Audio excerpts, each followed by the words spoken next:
Avtomobil motorini o'ldiradigan 6 ta yomon odat. Birinchi, motor moyini o'z vaqtida almashtirmaslik. Moy eskiradi, quyuqlashadi va o'z xossasini yo'qotadi. Ichki detallar, kolenval, porshon, podshipniklar quruq ishlay boshlaydi. Zarari juda tez yeyilish, shovqin, klapanlar tiqilishi, hatto motor zaklin bo'lishi ham mumkin.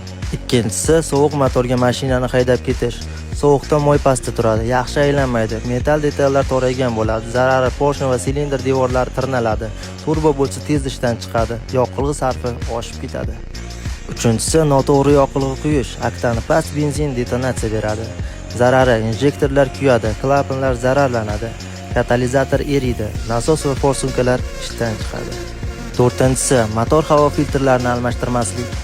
Chang va qum to'g'ridan-to'g'ri motorga kiradi. Zarari, silindrlar tirnaladi, kompressiya tushadi, datchiklar buziladi, motor kuchi kamayadi. Beshinchisi, antifriz dalivka qilmaslik. Sovutish suyuqligi kamayadi, motor qizib ketadi. Zarari, prokladka kuyadi, bosh qismi qiyshayadi, radiator va suv pompasi tez ishdan chiqadi. Oltinchisi, yuqori RPMda tez harakatlanish.